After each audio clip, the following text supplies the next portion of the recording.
शिव पार्वती की अमर प्रेम कहानी, त्याग, तपस्या और शाश्वत मिलन का महाकाव्य। नमस्कार दोस्तों।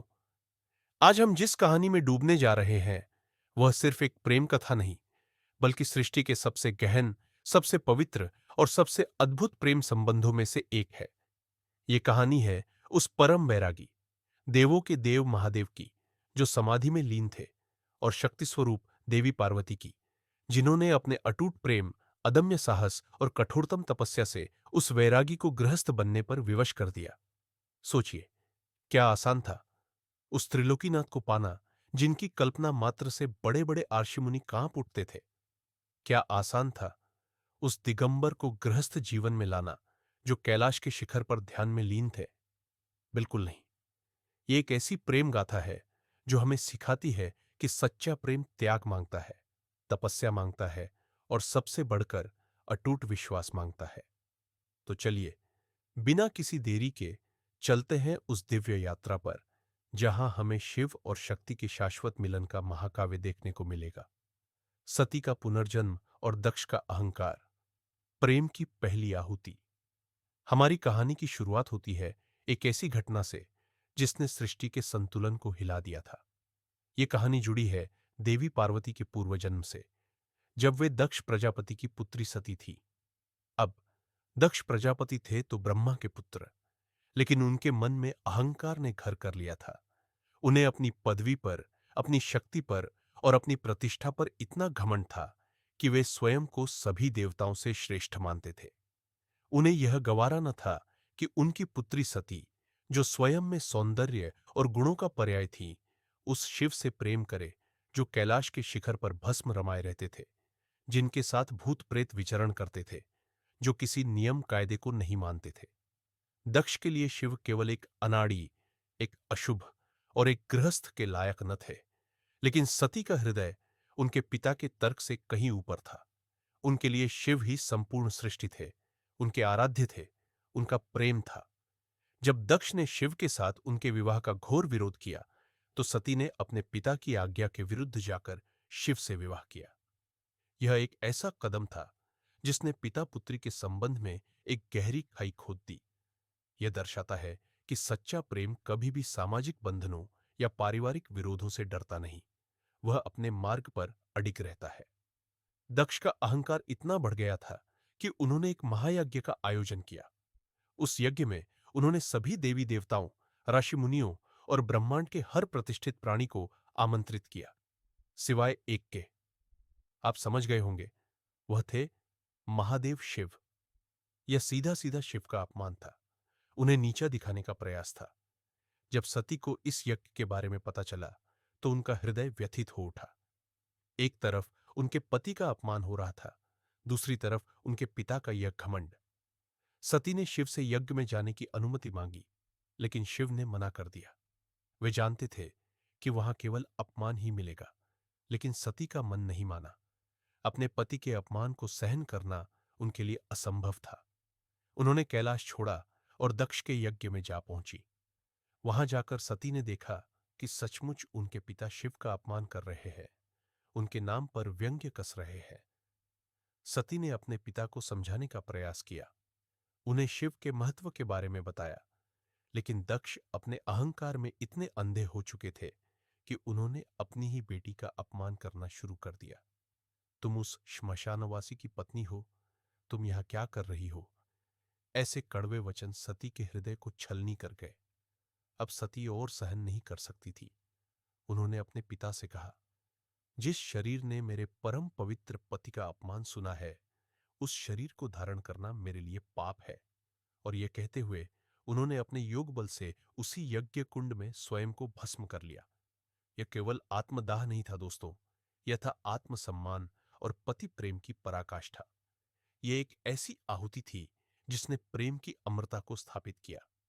जब यह समाचार शिव तक पहुंचा, कल्पना कीजिए उस क्षण की।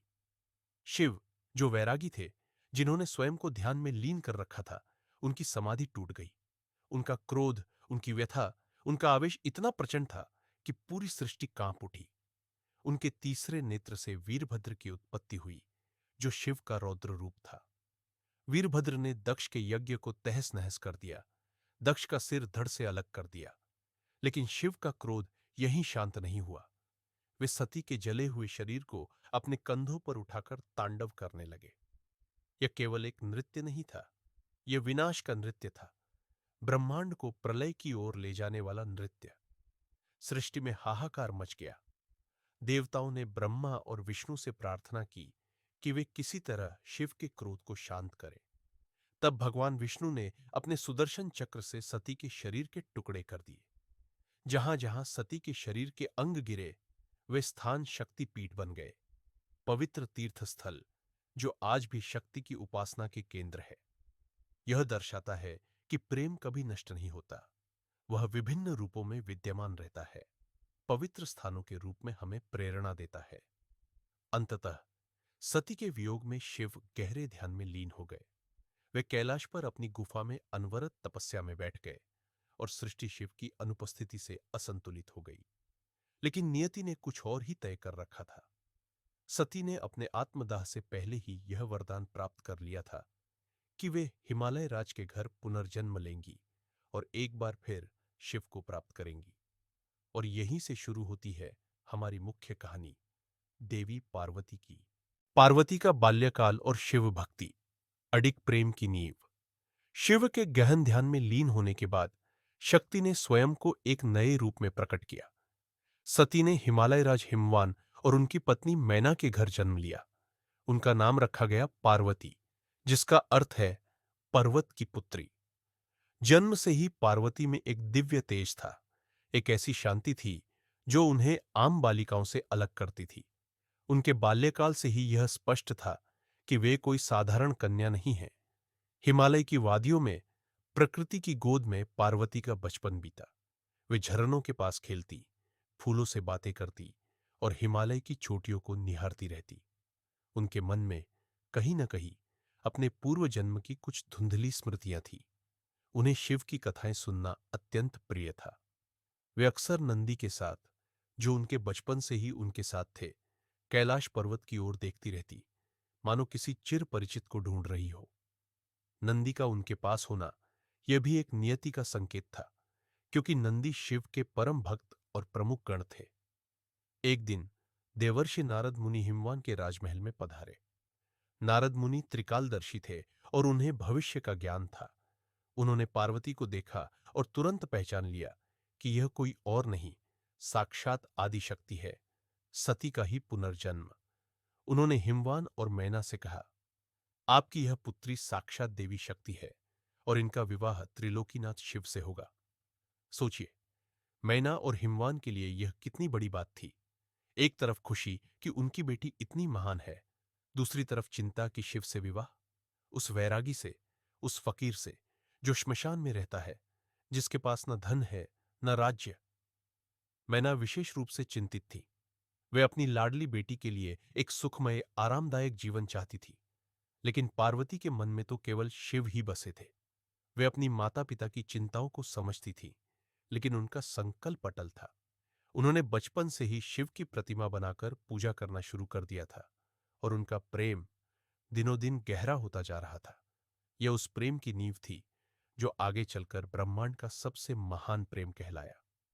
तारकासुर का आतंक और ब्रह्मा की भविष्यवाणी, नियति का खेल। अब जब पार्वती बड़ी हो रही थी और उनके हृदय में शिव के लिए प्रेम की लौ जल रही थी, तब ब्रह्मांड में एक बड़ी समस्या ने दस्तक दी।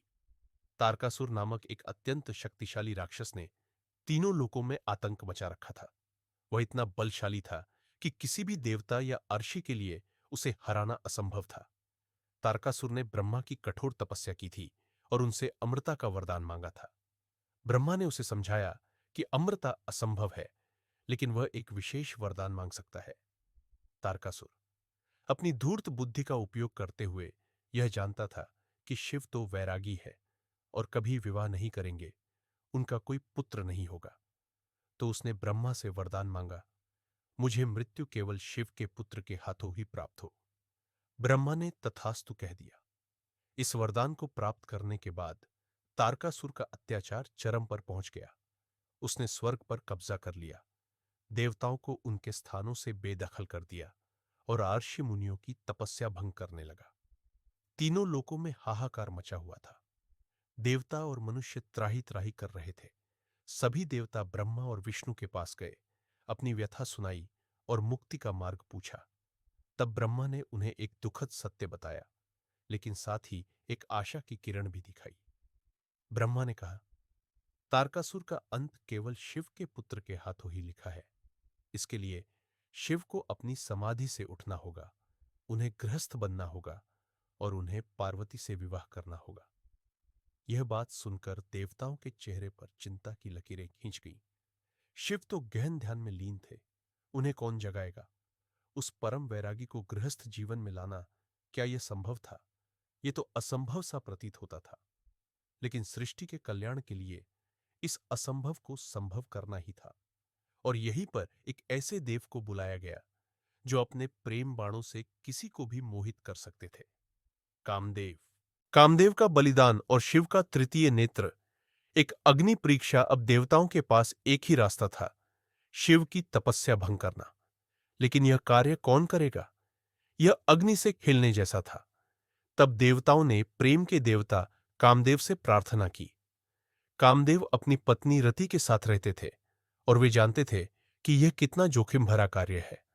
शिव के क्रोध से कोई भी बच नहीं सकता था, लेकिन सृष्टि के कल्याण के लिए कामदेव ने यह चुनौती स्वीकार की। कामदेव अपनी पत्नी रति और अपने मित्र वसंत रथु के साथ कैलाश पर पहुंचे, जहां शिव गहन ध्यान में लीन थे। कामदेव ने कैलाश के वातावरण में प्रेम और आकर्षण का संचार किया। वसंत ऋतु के प्रभाव से फूल खिल उठे, भंवरे गुंजारने लगे, पक्षी चहचहाने लगे। कैलाश का शांत वातावरण प्रेम की मधुर सुगंध से भर उठा। उसी समय पार्वती शिव की सेवा में लीन थी। वे पूरी निष्ठा और भक्ति से शिव के ध्यान की रक्षा कर रही थी। उन्हें कोई विघ्न न हो, इसका पूरा ध्यान रख रही थी। पार्वती को देखकर कामदेव को लगा कि अब सही अवसर है। उन्होंने अपने धनुष पर सम्मोहन बाण चढ़ाया।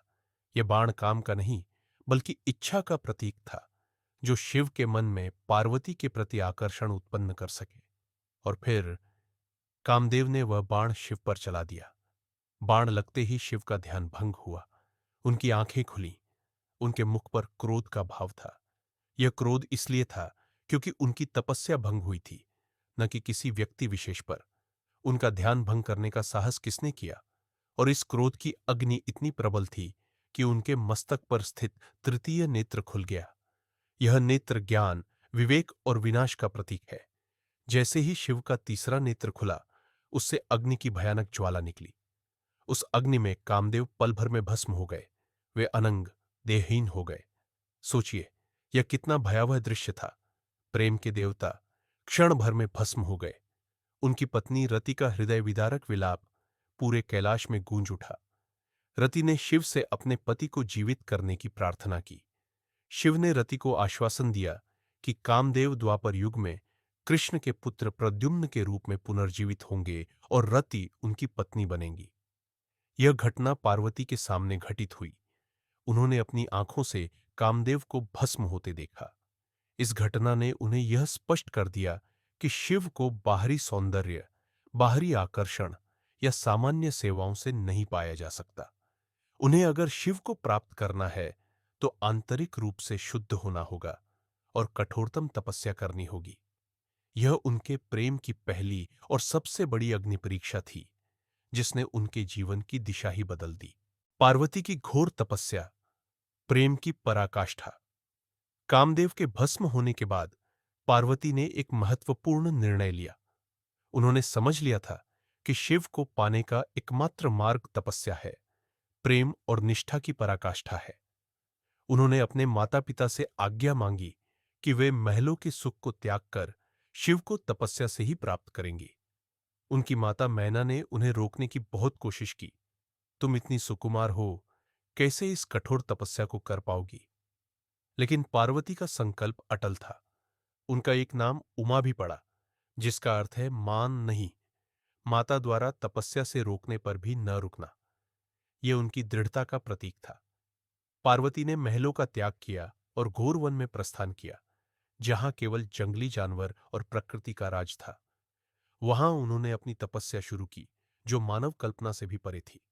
उनकी तपस्या के चरण कुछ ऐसे थे। पर्ण त्याग। अपर्णा। शुरुआत में पार्वती ने सूखे पत्तों का आहार ग्रहण किया, लेकिन कुछ समय बाद उन्होंने वह भी त्याग दिया। वे बिना अन्न जल के केवल अपनी इच्छा शक्ति पर जीवित रहने लगी। इसी कारण उनका नाम अपर्णा भी पड़ा। पंचाग्नि तप। गर्मियों के मौसम में जब सूर्य अपने चरम पर होता था, पार्वती चारों दिशाओं से आग जलाकर और ऊपर सीधे सूर्य की तपिश सहते हुए तपस्या करती थी। यह एक ऐसी तपस्या थी जो शरीर को पूरी तरह से जला देने वाली थी, लेकिन पार्वती का संकल्प उन्हें शक्ति देता रहा। वर्षा और हिमपात।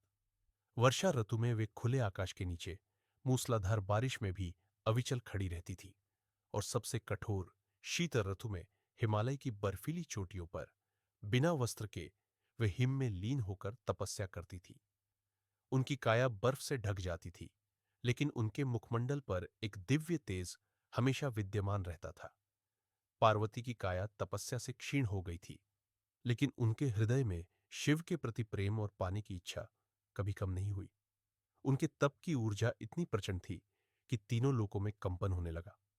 देवता, ऋषि मुनि सभी उनके तप को देखकर आश्चर्यचकित थे और उनकी निष्ठा को प्रणाम कर रहे थे। यहां तक कि जंगली जानवर भी, जो हिंसक होते हैं, उनके तप के प्रभाव से शांत हो गए और उनके आसपास विचरण करने लगे। कई वर्षों तक यह तपस्या चली।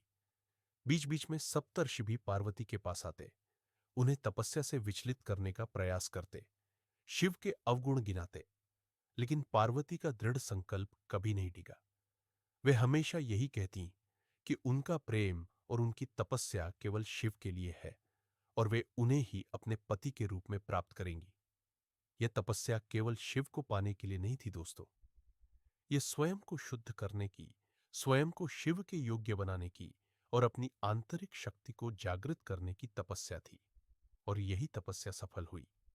अंततः शिव ने पार्वती की तपस्या को स्वीकार किया। शिव की परीक्षा और प्रेम का स्वीकार। प्रेम की विजय। पार्वती की तपस्या से प्रसन्न होकर शिव ने उन्हें एक अंतिम परीक्षा लेने का निश्चय किया। वे जानना चाहते थे कि क्या पार्वती का प्रेम बाहरी है या आंतरिक, क्या वह किसी भी परिस्थिति में अडिग रहेगा। एक दिन जब पार्वती अपनी तपस्या में लीन थीं, शिव एक वृद्ध ज्ञानी ब्राह्मण के वेश में उनके पास पहुंचे। उनका रूप ऐसा था कि कोई उन्हें पहचान न सके। पार्वती ने अतिथि का सम्मान किया और उन्हें आसन ग्रहण कराया। ब्राह्मण बने शिव ने पार्वती से प्रश्न किया, हे देवी, आप इतनी कठोर तपस्या क्यों कर रही है? आप तो इतनी सुंदर और सुकुमार कन्या है, क्यों अपने इस कोमल शरीर को कष्ट दे रही है? फिर ब्राह्मण ने शिव की निंदा करना शुरू कर दिया। आप जिसके लिए तप कर रही है, वह तो अमंगल है। वह नग्न रहता है, भस्म लपेटता है, श्मशान में रहता है, उसके साथ भूत प्रेत और पिशाच रहते हैं। वह न तो किसी राजघराने का है, न ही उसके पास कोई धन संपत्ति है। वह तो एक वैरागी है, एक फकीर है। ऐसे व्यक्ति के लिए आप अपना जीवन क्यों बर्बाद कर रही है? आप किसी सुंदर और समृद्ध राजकुमार से विवाह क्यों नहीं करती? पार्वती ने पहले तो ब्राह्मण के वचनों को शांति से सुना, लेकिन जब ब्राह्मण ने शिव की निंदा करनी शुरू की, तो पार्वती का मुख क्रोध से लाल हो उठा। उनका धैर्य जवाब दे गया। पार्वती ने दृढ़ता से कहा, हे ब्राह्मण, आप शिव को नहीं जानते। वे कल्याणकारी हैं, वे ही सत्य है। आप उनके बाहरी स्वरूप को देख रहे हैं, उनकी आंतरिक दिव्यता को नहीं। जो उनकी निंदा करता है, वह पाप का भागी होता है। मैं ऐसे निंदक के वचन सुनना नहीं चाहती। आप तुरंत यहां से चले जाए। पार्वती का यह क्रोध, यह दृढ़ता, यह उनके शिव के प्रति अटूट प्रेम और निष्ठा का प्रमाण था। उन्होंने यह स्पष्ट कर दिया कि उनका प्रेम किसी बाहरी कारण से नहीं, बल्कि शिव के प्रति उनके गहन विश्वास से उपजा है। वे किसी भी कीमत पर अपने शिव को नहीं त्यागेंगी। यह देख शिव अत्यंत प्रसन्न हुए। उन्हें पार्वती की परीक्षा लेने की कोई आवश्यकता नहीं थी। उनका प्रेम सच्चा और अडिग था। और तभी उस वृद्ध ब्राह्मण के रूप को त्याग कर शिव ने अपने वास्तविक दिव्य रूप में प्रकट हुए। कल्पना कीजिए उस क्षण की। पार्वती ने अपनी आंखों पर विश्वास नहीं किया। उनके सामने स्वयं महादेव खड़े थे, जिनका वह वर्षों से तप कर रही थी। शिव ने अपने हाथों से पार्वती के तप से सूखे हुए अश्रु पोंछे और उन्हें अपने वक्ष से लगा लिया। तुम्हारी तपस्या सफल हुई पार्वती, मैं तुम्हें अपनी पत्नी के रूप में स्वीकार करता हूं। यह पल दोस्तों सदियों तक याद रखा जाने वाला पल था।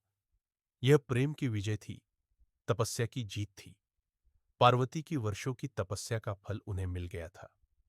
कैलाश पर एक बार फिर प्रेम और आनंद की लहर दौड़ गई। विवाह का प्रस्ताव और तैयारियां। अनूठा मिलन। शिव ने पार्वती से विवाह का प्रस्ताव रखा, जिसे पार्वती ने सहर्ष स्वीकार किया। अब बात थी इस विवाह को औपचारिक रूप देने की। शिव ने सप्तर्षियों को हिमवान के राजमहल में विवाह का प्रस्ताव लेकर भेजा। सप्तरी, जो शिव के दूत बनकर गए थे, हिमवान के राजमहल पहुंचे और उन्हें शिव पार्वती के विवाह का प्रस्ताव दिया। हिमवान ये सुनकर अत्यंत प्रसन्न हुए कि उनकी पुत्री का विवाह स्वयं महादेव से होगा। लेकिन जैसा कि पहले भी हुआ था, मैना को फिर चिंता सताने लगी। मैना ने कहा, हमारा दामाद कैसा होगा? वह तो कैलाश में रहता है, न कोई घर है, न परिवार, न कोई धन संपत्ति। उसके साथ तो भूत प्रेत पिशाच रहते हैं। हमारी लाडली पार्वती, जिसने महलों में जीवन जिया है, वह कैसे उनके साथ रहेगी? क्या आप ऐसे लड़के से अपनी बेटी का विवाह करेंगे? उनकी चिंताएं स्वाभाविक थीं। एक मां के रूप में वे अपनी बेटी के भविष्य को लेकर चिंतित थीं। तब नारद मुनि, ब्रह्मा और अन्य देवताओं ने मैना को समझाया। उन्होंने कहा, आप जिन्हें शिव के अवगुण समझ रही है, वही उनके गुण है। वे तो संपूर्ण ब्रह्मांड के स्वामी हैं। उनके लिए धन संपत्ति का क्या महत्व? वे तो वैरागी हैं, लेकिन जब वे गृहस्थ बनेंगे तो सबसे आदर्श गृहस्थ बनेंगे। वे अमंगल नहीं, बल्कि मंगलकारी है। वे ही कल्याणकारी है। आखिरकार मैना और हिमवान दोनों इस विवाह के लिए सहमत हो गए और अब शुरू हुई विवाह की तैयारियां। पूरे तीनों लोकों में उत्सव का माहौल था। देवता, आर्षि मुनि, यक्ष, गंधर्व, किन्नर, अप्सराएं सभी इस दिव्य विवाह के साक्षी बनने के लिए उत्सुक थे। विवाह मंडप को सजाया गया, भव्य भोज की तैयारियां होने लगीं और पूरे कैलाश और हिमालय में आनंद का माहौल था। लेकिन सबसे अनोखी थी शिव की बारात। कल्पना कीजिए, दूल्हा कौन है? देवों के देव महादेव। और उनकी बारात कैसी होगी? सामान्य राजकुमारों की बारात जैसी नहीं, जिसमें घुड्डे हाथी और सुंदर लोग हो। नहीं, शिव की बारात में भूत प्रेत, पिशाच, डाकिनियां, योगिनियां अपने विचित्र और भयावह रूपों में नाचते गाते चले आ रहे थे। किसी के शरीर पर कंकाल थे, कोई भस्म रमाए हुए था, कोई सांप लपेटे हुए था। नंदी, जो शिव का प्रिय वाहन थे, अपने दिव्य रूप में सबसे आगे थे। शिव स्वयं नंदी पर सवार थे। उनके माथे पर चंद्रमा चमक रहा था, जटाओं में गंगा बह रही थी और गले में सर्पों की माला थी। ब्रह्मा और विष्णु सहित सभी देवता भी अपने दिव्य रूपों में बारात का हिस्सा थे, लेकिन उनके साथ शिव के गणों का विचित्र दल भी था। जब यह बारात हिमवान के राजमहल पहुंची तो दृश्य देखने लायक था। मैना, जो अपनी बेटी की शादी की खुशी में थी, जब उन्होंने शिव की बारात को देखा तो वे भयभीत हो गई। यह कौन है? यह कैसा दूल्हा है? हमारी बेटी का विवाह इससे कैसे होगा? वह बेहोश हो गई। पार्वती ने दौड़कर अपनी माता को संभाला। अपनी मां के भय को देखकर पार्वती ने अत्यंत धैर्य और प्रेम से उन्हें समझाया। माता, आप जिन्हें देख रही हैं, वे ही मेरे शिव है।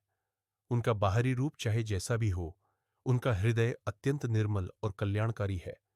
आप चिंता न करें, वे ही मेरे योग्य पति है।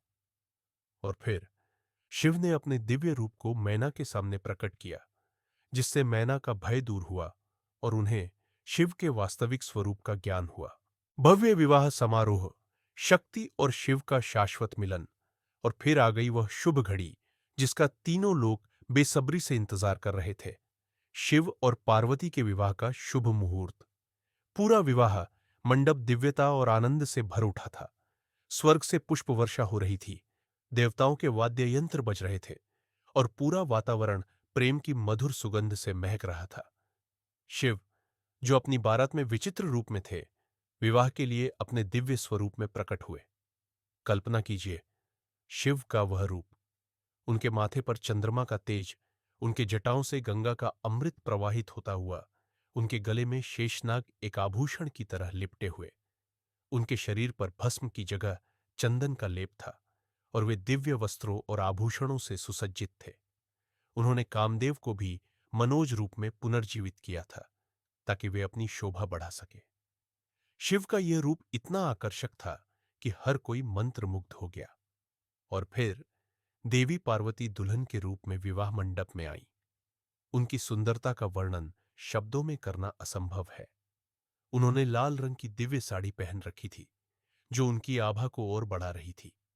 उनके मुखमंडल पर एक अलौकिक तेज था जो वर्षों की तपस्या और शिव प्रेम का परिणाम था। उनके बाल, उनके नेत्र, उनकी चाल, सब कुछ इतना दिव्य था कि उन्हें देखकर हर कोई मोहित हो गया। वे साक्षात शक्ति का अवतार थी और शिव के लिए ही बनी थी। विवाह की रस्में शुरू हुई। सबसे पहले वरमाला का आदान प्रदान हुआ। शिव और पार्वती ने एक दूसरे को वरमाला पहनाई। फिर आया कन्यादान का अत्यंत भावुक क्षण। हिमवान ने अपनी प्रिय पुत्री पार्वती का कन्यादान किया। यह एक पिता के लिए सबसे बड़ा त्याग और सबसे बड़ा आनंद होता है। इसके बाद पाणिग्रहण संस्कार हुआ, जहां शिव और पार्वती ने एक दूसरे का हाथ थामा, जीवन भर साथ रहने का वचन लिया। फिर अग्नि के फेरे हुए, जिसे सप्तपदी भी कहते हैं। अग्नि को साक्षी मानकर शिव और पार्वती ने 7 फेरे लिए। प्रत्येक फेरे का अपना गहरा अर्थ था। धर्म और कर्तव्य, जीवन के धर्म और कर्तव्यों का पालन करना। धन और समृद्धि, एक दूसरे के साथ रहकर धन और समृद्धि प्राप्त करना। प्रेम और इच्छाएं, अपनी इच्छाओं को पूरा करना और प्रेम के साथ जीवन बिताना। सौभाग्य, सौभाग्य और शक्ति प्राप्त करना। संतान, स्वस्थ और योग्य संतान प्राप्त करना। स्वास्थ्य, एक दूसरे के स्वास्थ्य का ध्यान रखना। मित्रता और शाश्वत बंधन, जीवन भर मित्र बनकर रहना और इस पवित्र बंधन को निभाना। प्रत्येक वचन के साथ उनका बंधन और मजबूत होता गया। पुरोहितों ने वैदिक मंत्रों का उच्चारण किया और पूरे वातावरण में दिव्यता भर गई। ब्रह्मा, विष्णु और सभी देवी देवताओं ने नवदंपति को आशीर्वाद दिया। यह विवाह केवल 2 आत्माओं का मिलन नहीं था दोस्तों, यह ब्रह्मांड का सबसे बड़ा उत्सव था, जहां शक्ति और शिव का शाश्वत मिलन हो रहा था। विवाह संपन्न होने के बाद शिव और पार्वती ने अपने दिव्य वाहन नंदी पर कैलाश पर्वत की ओर प्रस्थान किया। कैलाश पर उनका नया जीवन आरंभ हुआ, एक ऐसा जीवन जो गृहस्थ जीवन की पवित्रता, प्रेम की गहराई और सृष्टि के संतुलन का प्रतीक बना। महत्व और निष्कर्ष, शाश्वत प्रेम का संदेश। शिव और पार्वती का विवाह केवल एक पौराणिक कथा नहीं है, यह ब्रह्मांड के सबसे महान सत्य का प्रतीक है। यह कहानी हमें कई गहरे संदेश देती है जो आज भी हमारे जीवन में उतने ही प्रासंगिक है। प्रेम की शक्ति और त्याग, यह कहानी सिखाती है कि सच्चा प्रेम केवल आकर्षण नहीं होता, वह त्याग मांगता है। पार्वती ने शिव को पाने के लिए अपने जीवन के सभी सुखों को त्याग कर कठोरतम तपस्या की। यह प्रेम की पराकाष्ठा थी जिसने उस वैरागी को भी गृहस्थ बनने पर विवश कर दिया। तपस्या और दृढ़ संकल्प, पार्वती की तपस्या हमें सिखाती है कि यदि हम अपने लक्ष्य को प्राप्त करने के लिए दृढ़ संकल्पित हों और उसके लिए कठोर परिश्रम करें, तो कोई भी बाधा असंभव नहीं है। चाहे कितनी भी कठिनाइयां आएं, यदि निष्ठा सच्ची हो तो सफलता अवश्य मिलती है। आंतरिक सुंदरता का महत्व, कामदेव के भस्म होने और शिव की परीक्षा ने यह सिद्ध किया कि शिव को बाहरी रूप या क्षणिक आकर्षण से नहीं जीता जा सकता। उन्होंने पार्वती की आंतरिक शुद्धता, उनकी निष्ठा और उनके अटूट प्रेम को स्वीकार किया। यह हमें सिखाता है कि किसी भी रिश्ते में बाहरी सुंदरता से कहीं अधिक आंतरिक गुण मायने रखते हैं। प्रकृति और पुरुष का मिलन, शिव, पुरुष या चेतना, और पार्वती, शक्ति या प्रकृति, का विवाह सृष्टि के संतुलन का प्रतीक है। शिव बिना शक्ति के अधूरे है और शक्ति बिना शिव के निष्क्रिय है। यह मिलन ही सृष्टि को पूर्णता देता है, जीवन को आगे बढ़ाता है। गृहस्थ जीवन की पवित्रता, शिव जैसे वैरागी का गृहस्थ बनना यह दर्शाता है कि गृहस्थ जीवन भी मोक्ष का मार्ग हो सकता है यदि उसे निष्ठा और प्रेम से जिया जाए। यह हमें सिखाता है कि पारिवारिक जिम्मेदारियों और आध्यात्मिक उन्नति एक साथ चल सकती है। शिव और पार्वती के मिलन से ही भगवान कार्तिकेय का जन्म हुआ, जिन्होंने आगे चलकर तारकासुर का वध किया और सृष्टि को उसके आतंक से मुक्ति दिलाई। शिव पार्वती का विवाह केवल उनके व्यक्तिगत प्रेम का परिणाम नहीं था, बल्कि यह सृष्टि के कल्याण के लिए अत्यंत आवश्यक था। यह अमर प्रेम कहानी हमें प्रेरणा देती है, धैर्य रखना सिखाती है, प्रेम में निष्ठावान रहना सिखाती है, और जब हृदय से सच्चा प्रेम किया जाता है, तो पर्वत भी झुक जाते हैं और वैरागी भी गृहस्थ बन जाते हैं। दोस्तों, उम्मीद है आपको शिव पार्वती की यह अद्भुत प्रेम कहानी पसंद आई होगी। अगर आपको यह वीडियो अच्छा लगा हो, तो कृपया इसे लाइक करें और हमारे चैनल को सब्सक्राइब करना न भूलें। आपके बहुमूल्य समय के लिए धन्यवाद।